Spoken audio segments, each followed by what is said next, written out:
Vedo l'ora che arrivi lunedì pomeriggio, così almeno qua la chiudete al primo turno, ovviamente. I ballottaggi lasciateli a qualcun altro. A Treviso la partita si chiude al primo turno. Mi raccomando, conto su di voi per questo, da segretario della Lega. Più che una previsione, quella di Matteo Salvini sembra una certezza. Certo, a 3 giorni dal voto non mancano le variabili. Spero che voti tanta gente, perché magari 2 gocce d'acqua alla dunata degli Alpini a Udine, magari qualcuno pensa Conte ha già vinto, la Lega ha già vinto, non serve che io vada a votare, ecco, il voto è un diritto, non dico un dovere. C'è poi una partita nella partita, quella tutta interna al centrodestra, con la Lega che vuole ritornare primo partito in città, superando Fratelli d'Italia. Poi l'ultima elezione che c'è stata è quella in Friuli Venezia Giulia poche settimane fa, dove Massimiliano Federica ha stravinto e la Lega è stata scelta come primo partito, quindi conto che anche a Treviso possa finire nella stessa maniera. E da Treviso il vice premier detta di fatto la linea politica di giornata, inevitabile partire dalle tensioni sui migranti con Francia e Spagna. Da autonomista ritengo che ognuno si debba fare gli affari suoi.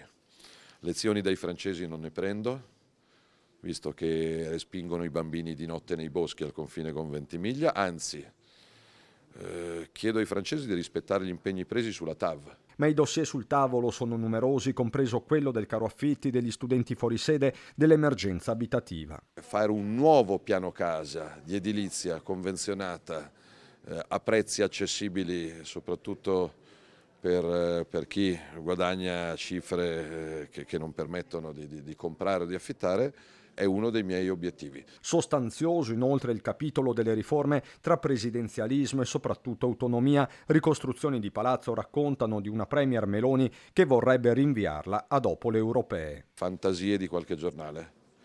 L'autonomia è già radicata in Parlamento, quindi il 2023 è l'anno dell'autonomia.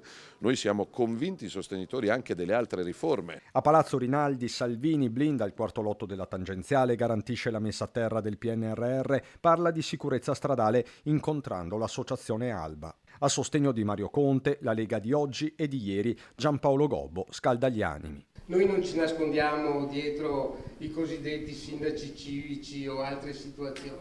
Noi siamo Lega.